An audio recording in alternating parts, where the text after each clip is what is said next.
आज भारतीय नौसेना के इतिहास के लिए एक बहुत ही बड़ा ऐतिहासिक दिन है, क्योंकि आज एक साथ दो स्वदेशी युद्धपोत भारतीय नौसेना में शामिल किया जा रहा है। एक उदयगिरी और दूसरा हिमगिरी। यह दोनों ही स्वदेशी निर्मित युद्धपोत है और इन दोनों के शामिल हो जाने से भारतीय नौसेना की ताकत कई गुना बढ़ जाती है। अब आइए देखते हैं इन युद्धपोतों के बारे में क्या है इन युद्धपोत की खासियत। शामिल होने जा रहे हैं और ये युद्धपोत हैं उदयगिरी और हिमगिरी, जिन्हें प्रोजेक्ट 17A के तहत देश में ही बनाया गया है। और बड़ी बात यह है कि पहली बार होगा जब देश के दो बड़े शिपयार्ड्स में बने युद्धपोत एक साथ नौसेना में कमीशन होंगे। इन स्टेल्थ फ्रिगेट के शामिल होने से हिंद महासागर में भारत की पकड़ और मजबूत हो जाएगी।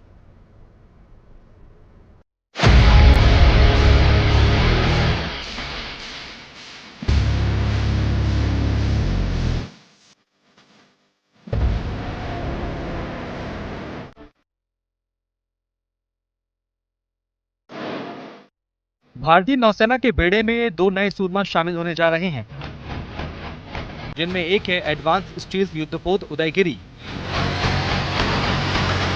जबकि दूसरा है हिमगिरी, जिन्हें विशाखापट्टनम में एक साथ नौसेना के बेड़े में शामिल किया जाएगा, जिससे जुड़ी सभी तैयारियां पूरी कर ली गई हैं।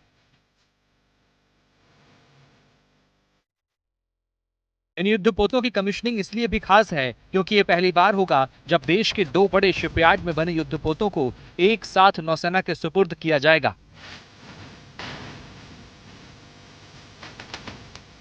नौसेना के मुताबिक ये सिर्फ कमीशनिंग नहीं बल्कि मेक इन इंडिया और आत्मनिर्भर भारत की ताकत दिखाने का मौका है, क्योंकि ये दोनों ही स्टील्थ फ्रिगेट पूरी तरह से डिजाइन और डेवलप देश में ही किए गए हैं। ऑपरेशन सिंदूर के दौरान उत्तरी अरब सागर में आक्रामक शैली में रही भारतीय नौसेना लगातार अपने बेड़े में नए वॉरशिप शामिल कर रही है और इसी कड़ी में दो नए धुरंधर भारतीय नौसेना में शामिल हो रहे हैं। इनका नाम है हिमगिरी और उदयगिरी।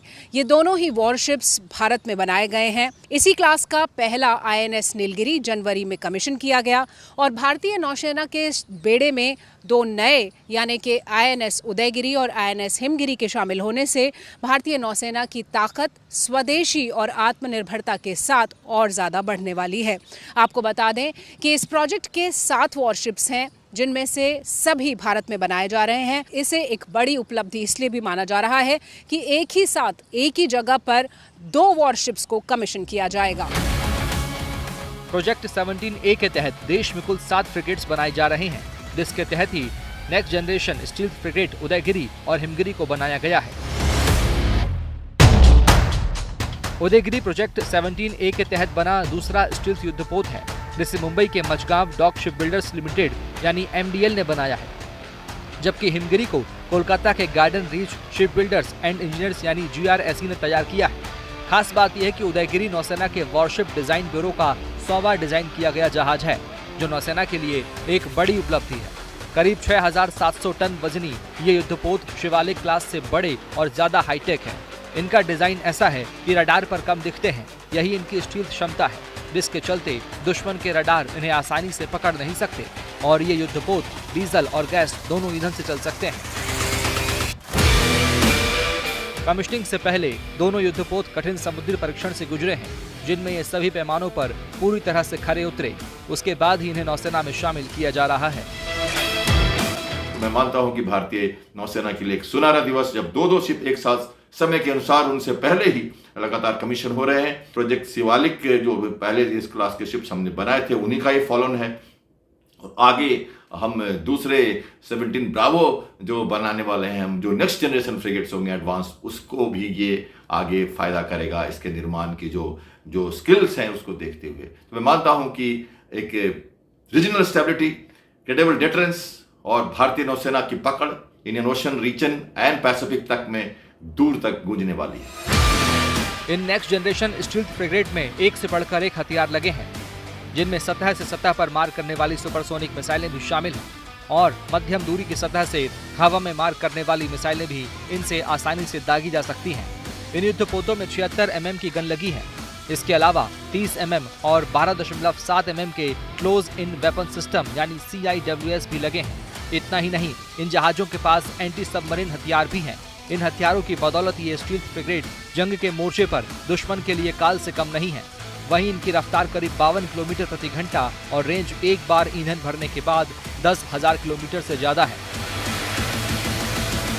भारत की नौसेना की ताकत में बहुत ही ज्यादा इजाफा होने वाला है। Surface to surface air missiles, surface to air missiles, surface to surface BrahMos हैं, इसमें बराक लगे हुए 32 से ज्यादा और 8 से ज्यादा ये हमारे ब्रह्मोस, टॉर्पिडोस, सबमरीन को मारने के लिए सोनार लगा हुआ है हमसा इसमें, जो भारतीय निर्मित है। सारे के सारे 80% करीब सारे इक्विपमेंट इसमें सब भारत के लगे हुए हैं और बेहतरीन मारक क्षमता और एंटी सबमरीन, सरफेस और शोर बम्बार्डमेंट के लिए गन्स भी इसमें, क्लोज इन गन्स भी, ड्रोन को मारने के लिए भी। तो सारी कैपेबिलिटी इलेक्ट्रॉनिक स्वीट्स के साथ, वेपन्स एंड सेंसर के साथ इसे एक बहुत ही बेहतरीन लीथल प्लेटफॉर्म बनाती है, जो स्कॉट शिप के रूप में एयरक्राफ्ट कैरियर के फ्लीट के इंटीग्रेशन में, सबमरीन ऑपरेशंस में, डिस्टेंस पेट्रोलिंग में और दूसरे देशों में अपने फ्लैग शोइंग मिशंस में भारतीय क्षमता, इंडिजिनस कैपेबिलिटी, हमारी डॉकयार्ड की जो डिजाइन और निर्माण करने की जो क्षमता है, जो हमारे मैरीटाइम पावर को बाहर दूर तक ले जाएगी। इन नए युद्धपोतों के अलावा एक गुड न्यूज ये भी है कि रक्षा मंत्रालय ने नेवी और कोस्ट गार्ड की ताकत बढ़ाने के लिए 76 नेवल यूटिलिटी हेलीकॉप्टर्स, सिमुलेटर और इनसे जुड़े उपकरणों की खरीद के लिए एक RFI जारी किया है। जानकारी के मुताबिक इन 76 हेलीकॉप्टर में 51 नौसेना के लिए जबकि 25 कोस्ट गार्ड के लिए होंगे। कहा जा रहा है कि ये हेलीकॉप्टर पुराने चेतक हेलीकॉप्टर की जगह लेंगे, जिनका काम खोज और बचाव, तटीय रक्षा और आपदा जैसे मिशनों को मजबूत करना है। जानकारी के मुताबिक हेलीकॉप्टरों की ये खरीद buy and make Indian category के तहत हो रही है, जिसका मतलब है कि कुछ हेलीकॉप्टर सीधे खरीदे जाएंगे, लेकिन बाकी का निर्माण देश में ही होगा।